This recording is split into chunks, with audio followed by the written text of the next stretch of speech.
So this is Angus, and if you want to know how he added over 28,000 organic Instagram followers and several thousand email subscribers just this year, keep watching because he's going to lay it all out in this video and more. I'm Keir, and welcome to the very first episode of the Deductibles. The idea behind the Deductibles is simple.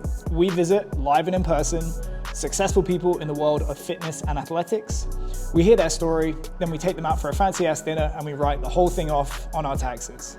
So let me tell you a little bit more about the podcast format and today's guest. First up, humble apologies for the audio quality on this episode. I've tried to tidy this up as much as possible in post-production, but there's a little background noise. I shot this first episode on a whim during my recent trip to Australia, and in future, microphones like this are going to be used in subsequent episodes. In terms of the episode structure, we divided it into two parts. The first part is more of a behind the scenes setting shot in and around the business, where we learn the coach's backstory and how they spend their time in the business day to day.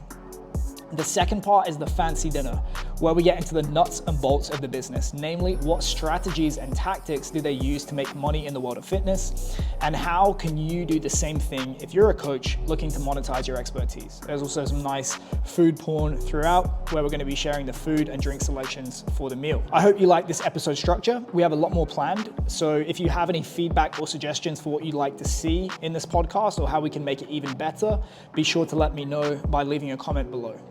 Without further ado, let's introduce today's guest. Angus Bradley is a trainer and online business owner residing in New South Wales, Australia. And I first became aware of him in 2018, just after I moved to the USA through our mutual friend, Graham Morris. Since then, Angus has fully transitioned from being an in-person trainer to an exclusively online trainer through the general physical preparation brand, high performance podcast, and education and mentorship services under his own name. Most recently, he's released a product on organic long-form content that's been doing absolute numbers, which is the primary focus of this episode. I thought Angus would be a great person to have on our first episode because I've been able to watch his career from afar for several years now.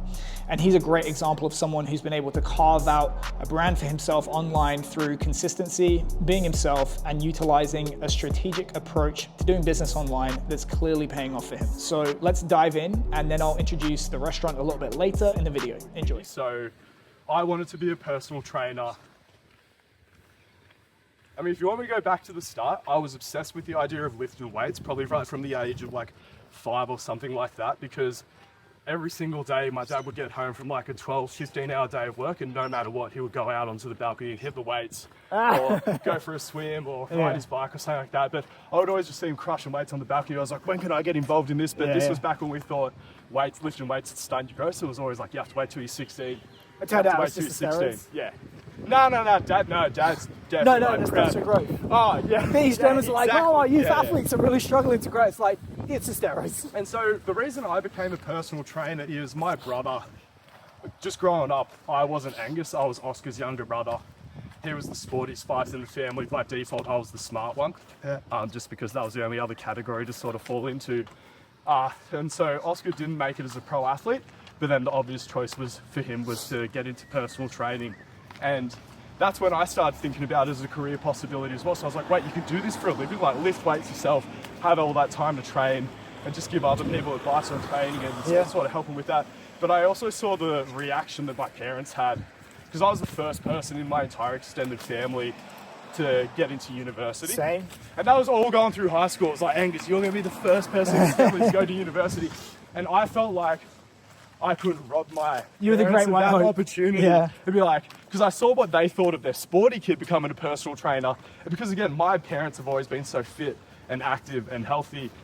Like they asked me, they're like, what do you mean people pay for people to tell them how to exercise? Like, what the fuck? And like, obviously now that the industry's a bit more developed and they've had more exposure to it, having a personal trainer has been more normalized. So I go to uni, sort of tick the box, fulfill my expectations. Graduated? No, so I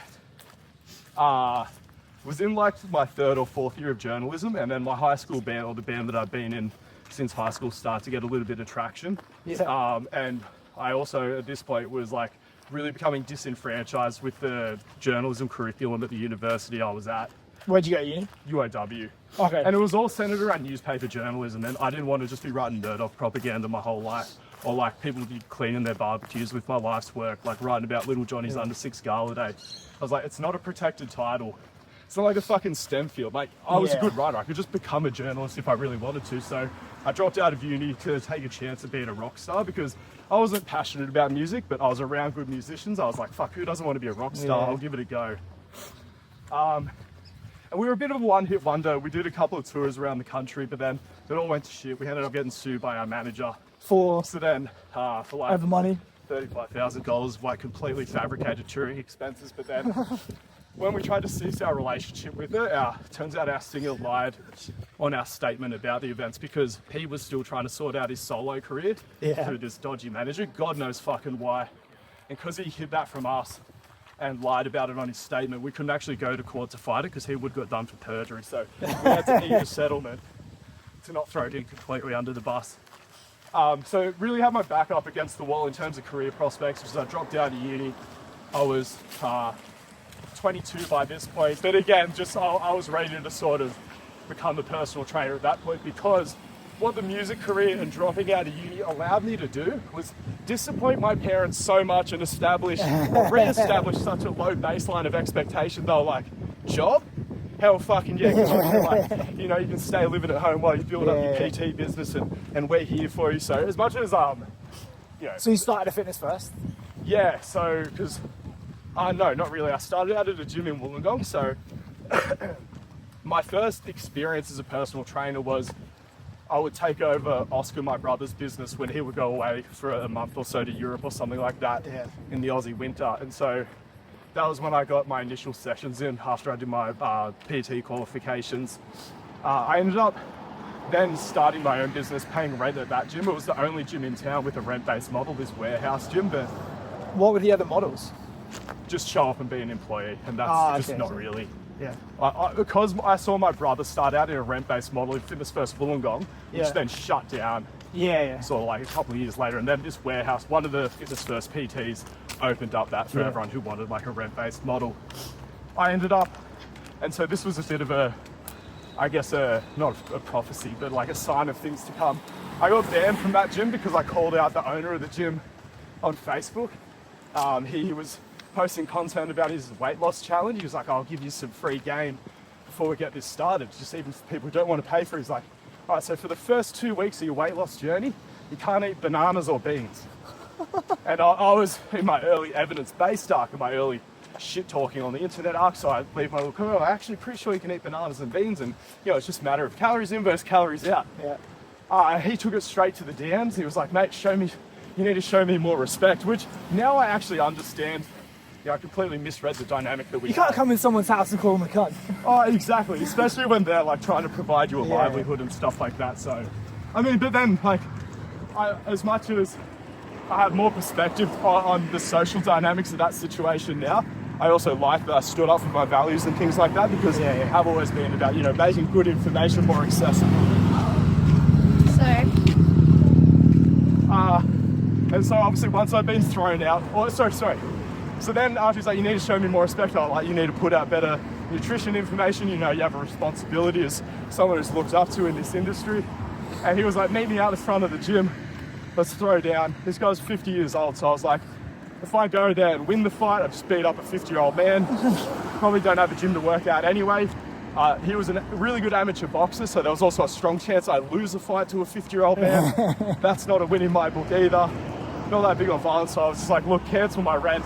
And then my brother got me an interview at Fitness First George Street, and then that was such an amazing place. Again, it was a much bigger market, so Wollongong is a town of only probably 200,000 people at the time, so moving up to working in the CBD in a massive facility that was getting 8,000 swipes per week in a rent-based model was just such an amazing What was place. the rent there?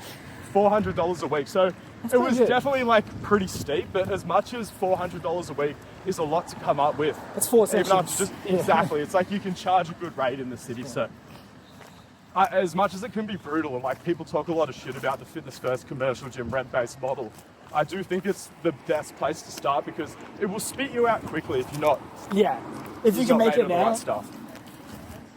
So how long did you get out for? So I was there from early 2016. Yeah.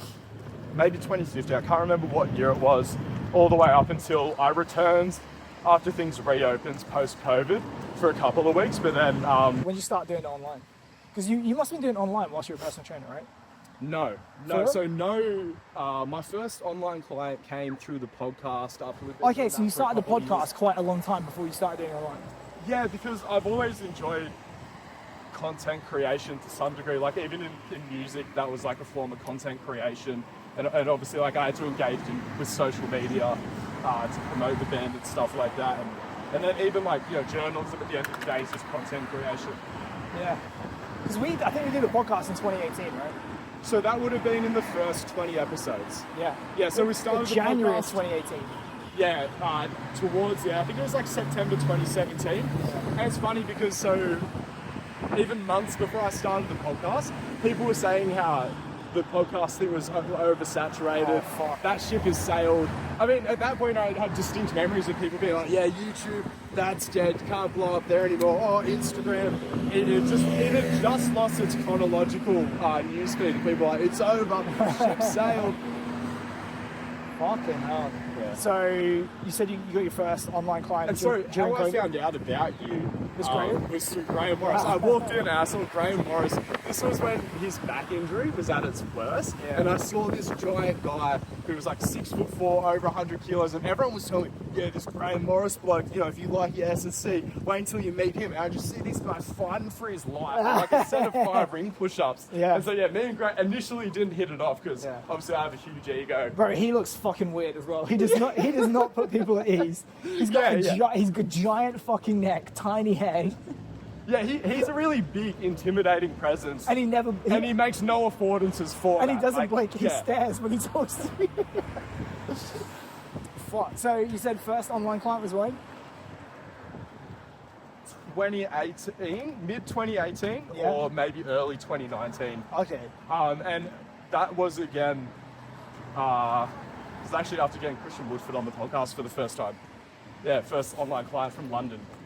And And at that point, I had made a couple of flurries of posting short form content on social media. yeah. And I'd always get a little bit of a momentum, and I had a pretty good experience with it. But then I'd always just fall off the wagon because, the thing that would keep derailing me is I wasn't making rent at the gym, and I was really struggling in my face-to-face business. And I was like, how can I be posing as a professional, making content if I can't even make gym rent at a commercial gym with 8,000 swipes a week? So Do you think that was just because you got distracted, or? yeah, because I'm a big believer in Maslow's hierarchy of needs, and that creativity is not a part of your Maslow's hierarchy of needs. So when you have very real threats to you in terms of It goes out the window. is one of those Yeah. things.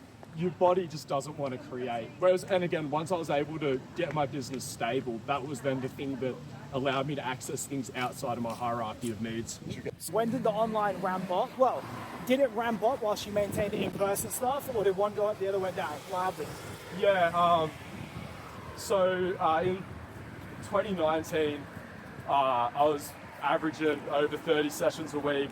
So I was in that what I refer to as the magic zone for sole trader commercial gym PTs, where I was very financially stable and I had a good buffer room. But I think 40 sessions a week is sort of seen at a lot of people's cap. But then you end up in that trap of never being able to work on the business or never being able to work on your content It's creation fucking or anything tiring. like that. So one thing that I did do really well is I acknowledged when I was making enough, and I said no to short-term money because I saw the upside in content creation.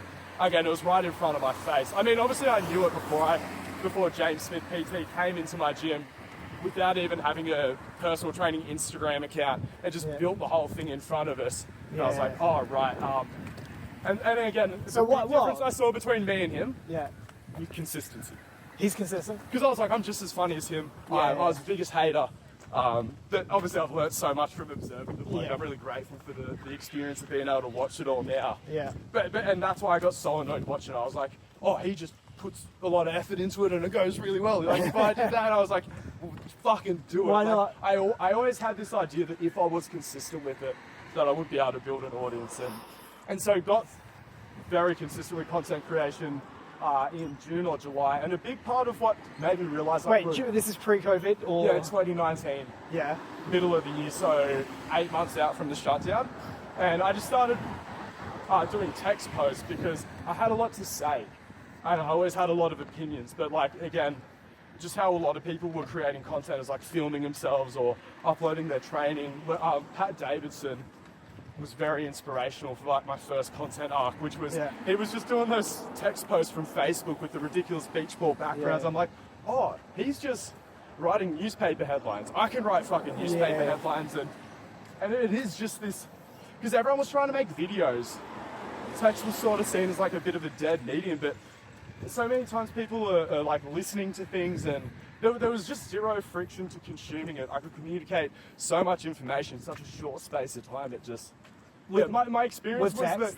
that, with the text posting, is that it was immediately productive for engagement and audience building. So I guess you kind of became like a primarily online coach before that, like due to COVID. So it was, it was a means to an end. Yeah. Like, so when COVID shut down, I had a pretty hectic internal psychological response because I'm a pretty paranoid and anxious person, and I always had this feeling, I mean, this is just anxiety. Yeah. You've got to build your business, and then Fitness First will sell, or the building will just burn down. I was like, something will happen. There is going to be some day of reckoning, because I'd seen it happen to my brother when Fitness First Wollongong shut down, and obviously he adapted and he ended up doing better after it. But I saw the look on everyone's faces that was like, I was so settled in. I've been doing this for 10 years, and I never thought this day would come. And I was like, I just don't want to. Yeah. My anxious coping mechanism is to always entertain worst case scenario, because my biggest fear is something bad happening and me not seeing it coming. Prepare for the worst, hope for the best. That's it, and then I can sort of have this come. And then that's, the COVID shutdown was a little bit validating in the sense I was like, I knew something was going to fuck my business. But then I was also like, oh my God, why? I just started to get a little bit of momentum, not with online business, but just with building an audience. I'd gone from 700 to 800 followers, but I was really stoked about that over a period of like, that was 3 months ago. So by the time gym shut down, I had gone up 300 followers in about 6 months. And it's funny because people always message me and they're like, oh, my account's not growing, this isn't worth it. I'm like, what do you mean? Like, no followers? They're like, oh, I'm just getting like 1 follower a day. I'm like, it's 300. Just keep going. Like, most people can't get any momentum. It's like, and then the few people who do get momentum, they fall off the fucking wagon. How long do you reckon it took you to get over 1,000 followers? So just from living my life, because I just ran it all off my personal account. I didn't start a separate fresh account. So I'd been running a podcast for like 4 years at that point. I'd gone on several sprees of posting content for like a couple of weeks and then falling off for a week. So I had 700 followers when I got consistent with posting every single weekday. Yeah. And then it took me 4 months to get to 1,000. Okay. And then it probably took me another 6 months to get another 1,000 in after that. God damn. But then it just kept getting quicker, and it kept getting quicker, and it kept getting quicker. You've added like 30,000 this year, right? I've added 28,000 or something, yeah. Yeah, fine. Thereabouts, yeah. And that's just the same thing, consistency? Yeah, but again, I think it's a mistake to try to grow quick early, because like now I'm deliberately leaning into a faster growth strategy because I have magnets and funnels and systems to sort of convert people a bit quicker. Whereas when you are biasing the top funnel and that style of content creation, you'll get more leads in and you'll build your audience, but they will be on average of lower quality. So you need to have better back-end systems set up to take advantage of it. What was really beneficial about that slow growth is it's like I had that feeling of momentum. And it just allowed me to keep focus on engagement more. Like engagement is all that matters at the end of the day. Yeah. And because again, like why does consistency matter? Because it helps you keep people engaged. Because that's the whole thing. I think one of the biggest misconceptions is that the goal is to go viral. But like we sort of talk about, no one discovers you and then makes a purchase immediately. Or I always compare it to walking into the club, locking eyes with someone, and then it's like, hey, I'm ready to go home with you. That might happen a couple of times in your life, but most people, it's like you're going to have to introduce yourself to, you're going to have to build a bit more of a relationship for a couple of hours before you maybe have that opportunity. And the ones that do say that are probably going to give you chlamydia. And so thinking about like the ways people are like, oh, I had this reel get 1 million views and then I didn't get any clients from it. I'm like, yeah, you had a bunch of people discover you exist and then never like a post again and then your interaction bombed and you're wondering why. So like there is a sweet spot. You don't want to have your account not growing. There's, for everyone and where they're at, there is a perfect way to grow for them. And that's part of your troubleshooting system for whether you should be biasing top or middle funnel style. Do you know a stat that I heard recently? It used to be that a million views on TikTok would get you 10,000 followers. Do you know what it is today? What? 300. And now to the fancy ass dinner. On this occasion, we dined at Rockpool Bar and Grill, deep in the heart of Sydney's Central Business District, where, funnily enough, I used to live about a 15-minute walk away from here a decade previous, but I didn't have the money at the time to eat at a place like this. Rock's supposedly the 8th best steakhouse in the world in 2024. Rockpool's website describes the restaurant as offering the finest cuts and a luxurious atmosphere in an esteemed location for an unparalleled steakhouse experience. On the menu today was the bone marrow toast and Rockpool salad to start, followed by a 36-month aged 350-gram Scotch fillet steak for Angus and a similarly aged 400-gram bone-in ribeye for me. We both went with the chips and béarnaise sauce on the side, and Angus washed it down with 2 Chipotle margaritas, no booze for me as I was asking the questions. And all in, this disgusting feast came to $321 Australian without a tip. And you best believe we wrote every penny of that motherfucker off. So, let's dive in. So, we also spoke about content and the objectives, all that kind of stuff. How do you approach the strategy of content? So, coming up with ideas, trying to come up with ways to make it perform well. How do you structure your funnel, all that kind of stuff? So my goal is to produce content daily, but and obviously this is how, when I'm mentoring people with this side of things as well, I'm encouraging them to post daily. And how that's often perceived is, I've got to come up with something completely different to talk about every single day on social media. I'm like, no. It's absolutely not the case. All the best content creators and influencers, however you conceptualize them, they will have 4 to 5 content pillars that form their brand. And you should pay attention to the coaches and the training systems you don't like who are successful, because they will be doing a good job of this. If you've ever thought to yourself, like, that training system is absolute dog shit, why is it so popular? It's probably because of a really good content strategy that was developed around anywhere between 3, 4, or 5 core pillars. So, for example, and not every single agility ladder is Olympic lifting and go-to. 100%, yeah, and that was your pillars. But then even I like to overlay the pillar framework with the funnel system. So we talk about like top funnel content, middle funnel content, bottom funnel content. So I was just inspired to make content. So after making, I'll get to it in a sec, after making content for a period of 30 days or so consistently, you should be able to look through it and these pillars will emerge intuitively. Like, these are the topics that you're always bitching to your mates about in the staff room, or things that you're constantly saying to your clients. Like, those become your content pillars at the end of the day.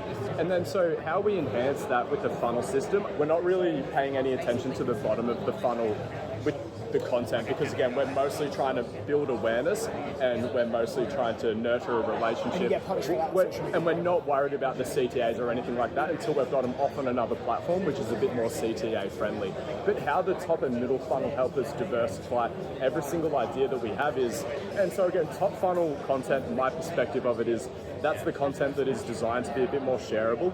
It should be educational and it should be valuable, because all content needs to be valuable to some extent, and educational content is the most valuable at the end of the day, but it's less focused on that. It might be a bit more vapid, a bit more of a hotter take, a lot more meme-centric. Palatable format. Yeah, but also like even just whether you decide to present a piece of content, like the same idea presented as a reel is inherently more top funnel.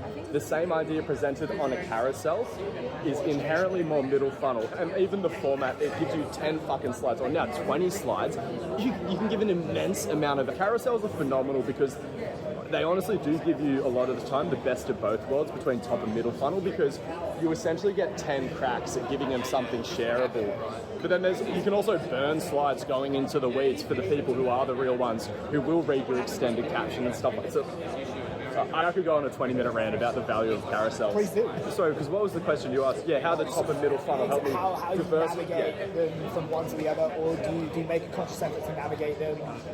Whether or not you're going to focus on, I think on average, you should have a roughly equal mix of top funnel centric and middle funnel centric content. But then how you troubleshoot that and work out what you need more of is you look at, well, how much has my audience grown? If your audience hasn't grown, then you need to get more leads in the door and get more people into the microwave, also the nurturing sort of approach. If you've just had a couple of reels go viral, you've got really lucky, you need to almost can the top funnel content. You need to work on building that relationship with all these new followers that have come in the door. We've talked a lot this weekend about how going viral genuinely presents a threat to the system because it brings in undeniably such a low quality of follower to anyone who's in a niche like ours. And it's brought in so much of it at once that when the algorithm is testing your content with an initial sample of your following, it could be testing it with a bunch of people who just don't give a fuck about anything you potentially have to say. So what are the implications of that if you do it wrong? Ending up being one of those people who gets accused of buying followers, who has never actually bought a follower in their life. They just were too focused on going viral, and they likely took days off posting after they went viral. They're like, job's done. Whereas as soon as you've gone viral, that's when you need to fucking hit them with the middle funnel and build that relationship and show them that you're actually worth hanging around for. And how do you research your ideas? Like, you just let it come to you? Do you try and work backwards from what works? Look at what other people are talking about? What's the system? I have a huge chip on my shoulder. Yeah, I just think that people need to hear what I have to say, and I have a lot to say, but I realise that not everyone is intuitively like that. So, and I've also noticed that there's things I intuitively do to stimulate the creative process. And so much of it is just regularly setting aside the time to make content. But the thing that comes before that is having a brainstorming thing. So my notes app on my phone, anytime any idea for content or about training or anything pops into my head, anything, I write it down because I feel like so many people, they think that they don't have ideas, but I'm like, you do. You just have such a loud internal critic that you instantly write off your own idea and tell yourself that it's not valuable before you even had a chance to realize that you've had an idea. And for me, it was the act of writing down, they already gave us Bernays sauce. It was the act of writing down my ideas that was my own way of showing myself that they were valuable. Because there are a lot of coaches out there where they're like, yeah, no one respects my ideas, but do you even respect your own ideas enough to write them down? And then once I did start writing them down, I was like, fuck, I actually have a lot to say, and reinforce this idea that I'm never really going to run out of ideas for content, especially with a framework like that, where any idea I do have just gets multiplied and reiterated again and again. And your approach to metrics, you said it was fairly intuitive. Engagement over time. All I care about is engagement over time, and over time, the key engagement metric has shifted, but it doesn't matter because at a certain level, engaging content is engaging content. There's a lot of conversation right now about how sends are the most valuable engagement metric. Interrupting someone else. And because essentially they view it as a messaging platform these days, but it is any form of engagement, likes, saves. Comments are obviously being tuned down because everyone has the managed chat bot on, so they're exploiting that form of engagement to also frictionlessly get a lot of like CTAs and migrate people onto other things. So I would say that comments are a little bit down. Part of the reason I'm not engaging in managed chat bot is I genuinely do have a good comment section. I don't need to get a bunch of spam comments in there, but yeah. I do see value in that potentially, but again, I'm still solving that problem just by getting people over to my mailing list. Post the stories, for example. I look at the stories upping the authenticity. So your grid content needs to be fucking tight. If you're not making a very valuable and interesting point within 5 seconds, you can go fuck yourself. But the story is for showing people the dumb hobbies you have, where you go for coffee in the morning, and it makes you more relatable. Because again, if you're doing a good job with the grid-based content, people are going to put you on a pedestal and maybe find you intimidating because they've learnt so much of you. They're like, oh no, this guy judged me if I ever reached out to him for help. But if you're into the same dumb video game that they are, sorry, I love video games, I don't think they're stupid. You know, you listen to the same band, that really builds that relatability. And they're like, oh, relatability is so important. Well, I told you about that book, so the quote from the book is, we act because we want, and we want what other people want. Yeah. And when you show yourself to be relatable and you want the same things, it's powerful. Oh, it's crazy, yeah. So real quick, before we take a break, How far out ahead do you plan? How scheduled is everything? You shoot from the hip? You've been living with me for the last couple of days and you see me. So my posting time is 8 p.m. or there's a window between 7:45 p.m. and 8:15 p.m. that I'm always trying to post in. And sometimes if an idea pops into my head earlier in the day, but now I've just got so much going on, it's pretty rare that I'll have the time to just intuitively make content in the morning. Yeah, I just make it on the fly, but so I have this idea that there's nothing wrong with batch making content and preparing things ahead of time. One thing I will say about all the people who intuitively want to do that is they're trying to avoid daily engagement with the creative process, which I think is a very important part of the beginning to identify as a creative person. I think there are a lot of coaches who want to be content creators, but then they're afraid of identifying as a creative person. My core belief is that all humans are fundamentally creative. Like kids, and when we all were kids once, are so creative because they're bored and then Maslow's hierarchy of needs is being taken care of, and they don't have self-esteem issues. But then you go to school, you get bullied, you develop self-esteem issues, your Maslow's hierarchy of needs becomes your own responsibility, and then you're like, oh, I'm not a creative person. No, sort that shit out and you will get bored, because when are adults bored? This is why when people have kids, I struggle to tell them to post every day, because I don't know how I would get bored having a kid and a job. But regardless, that's the problem that you need to solve.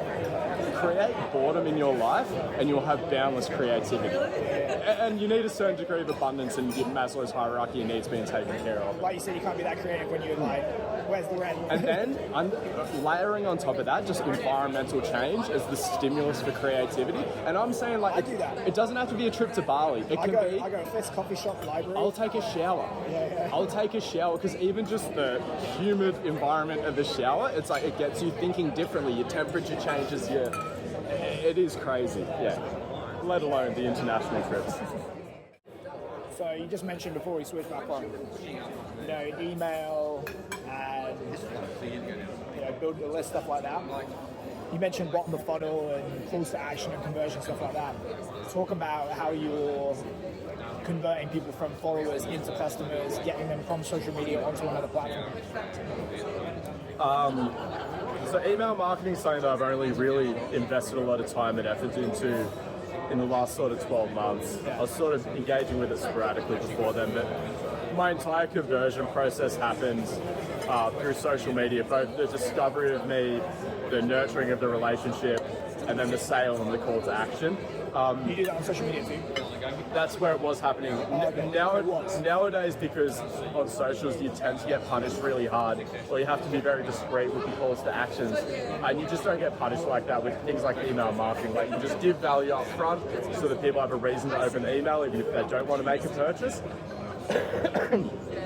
But then there is that opportunity to make a purchase if they're ready to at the bottom of every email. The role that email marketing plays in my overall business structure, like, yes, it is the bottom of the funnel, but I don't look at it strictly as that. It is a stability hedge for me. The biggest threat to my business is Meta going under. I look at the Meta reports, and the company contracted last year, and I was just like, all right, like, I don't think Instagram's going anywhere, but again, I explained anxiety in my doomsday brain, and like, I've always got to be prepping for the worst. So nobody can take an email list from you. And so if the apocalypse is happening, I'm gonna steal a car, I'm gonna get to Office Works, I'm gonna have my email list on a USB stick, and I'll print out my mailing list, and I'll go into try to find a gun, and I'll be in the woods waiting with my email list and my gun and my food until things settle down and we have internet access and social media platforms again, and I'll emerge from the rubble and help procreate again. Yeah. So like I said, as much as people look at email marketing as just the bottom of the funnel in a lot of the times, I really view email marketing as just another opportunity to nurture a relationship primarily, because I have full faith in, if I keep giving people value for free, at a certain point the thought will occur to them, what happens if I pay? Surely it gets better. I am not relying on, again, I think people fuck up their email marketing because they look at it as a sales channel. It's a value giving channel.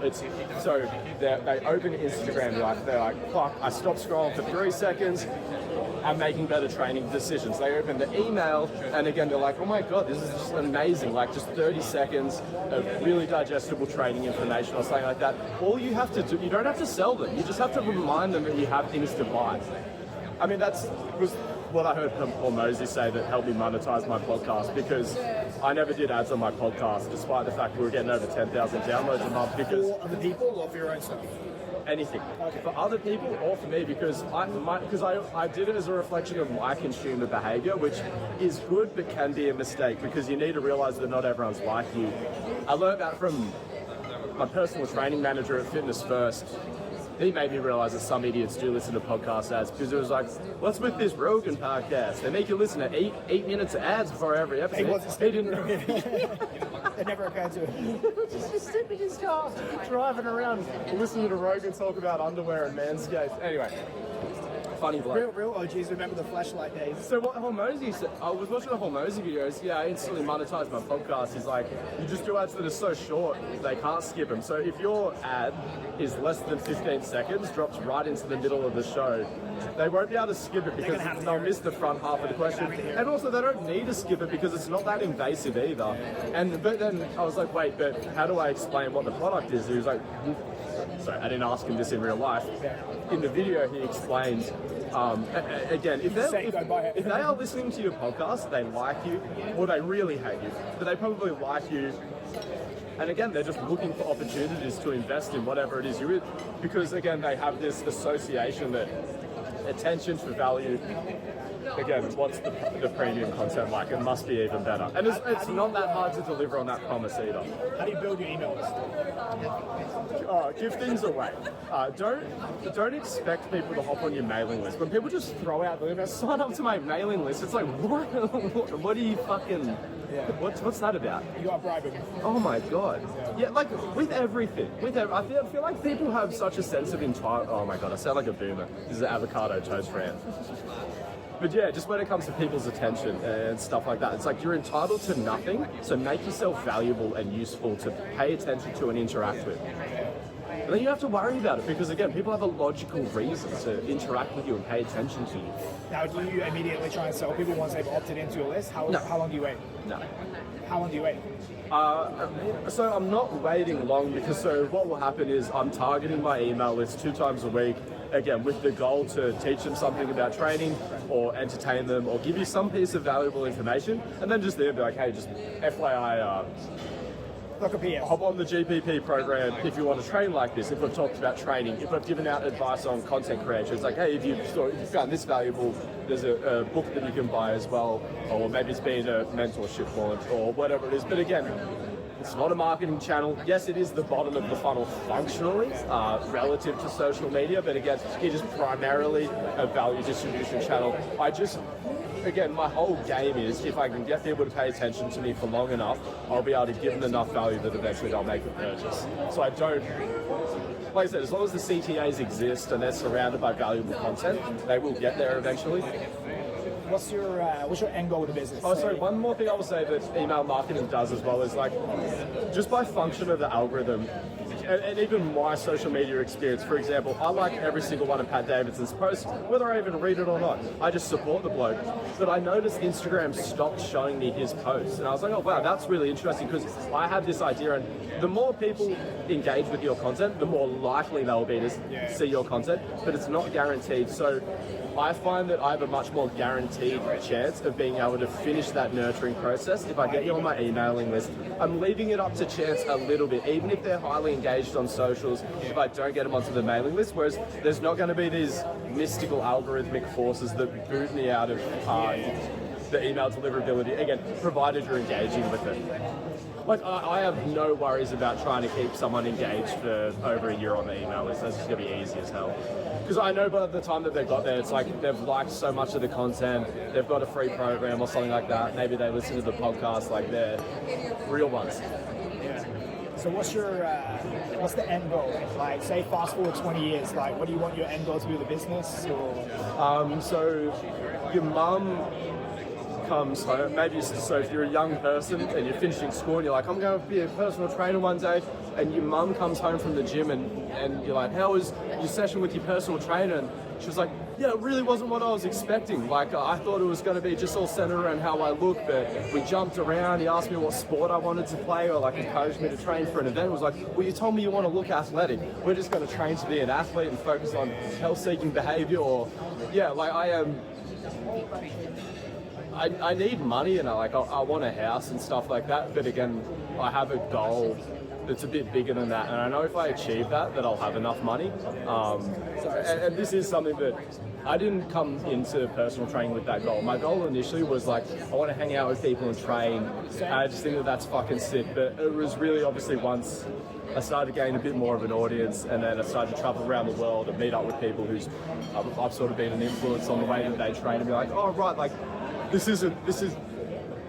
I don't know, a lot of people trivialize the impact of social media, but it's something that's like very real for me. Like, not just in the way that it's impacted me, but in the way that I've been able to impact other people as well. Not everyone. Like, it doesn't have to be that deep, but it can sort of be that deep. And then, like I said, once I started to attract a bit more of an audience, I was like, oh right, I understand the vehicle that other people have used to sort of impact the industry in this way. Your Ben Patricks, people like that. OT level 8 impact. Like, and when I say that, I just mean like impact. And like, I do think, as much as I'm critical of the ATG, I think it's been a net positive. The fact that you can go into a Gold's Gym of Fitness first and see people doing reverse sled walks. It's not that. Yeah, it's it not tells that. you the impact. It's the fact that my Uber driver makes conversation with me about, it's like, have you heard of this knees over toes blow? Have you tried the reverse sled drags? Apparently it's good for the VM. And I'm like, oh my God, like Uber drivers talking about specific parts of the quadricep to me. We got mainstream. Oh my God. Like when I'm on planes, people are like, what do you do? I'm a personal trainer. Should I do tibialis raising? I'm like, and then people are like, Angus, what are you saying? Hey, sorry, this is a tricky topic. So, what's your financial end game? Do you have a financial end game? I do, yeah. Just to, people will tell you that money's not everything, and like I feel more that way now because I have more money. When I didn't have money, money was everything. It's such a privilege to be in a position where you can say that money's not everything. So yeah, I want to be one of those guys driving a really nice car, owning my own house, and then telling someone who has no money, like, don't worry mate, money's not everything. I can tell you, like, sorry, I don't want to. But yeah, so financially my goal is to just be able to pay my bills and not have to think. Because I have sort of done that, like if I was a billionaire, what would I do day to day? And I think it's things like this, so like being able to eat at a restaurant like this whenever I want, but I don't need like hectic sports cars. Being able to fly business and fly my family business, I guess, because you don't have to throw them up the back. And that's one of the things where I'm like, all right, that's a fair bit of money. But then again, like if I impact the industry to the degree that I plan to, I should be able to fly first class. Probably, like I said, I don't care for that, and I probably won't. Don't funnel that money into like opening up facilities if I will achieve it, but yeah. Thank you very much for watching that video. Daddy loves subscribers, so click here to subscribe. If you'd like to watch another video, you can do that by clicking here. See you soon.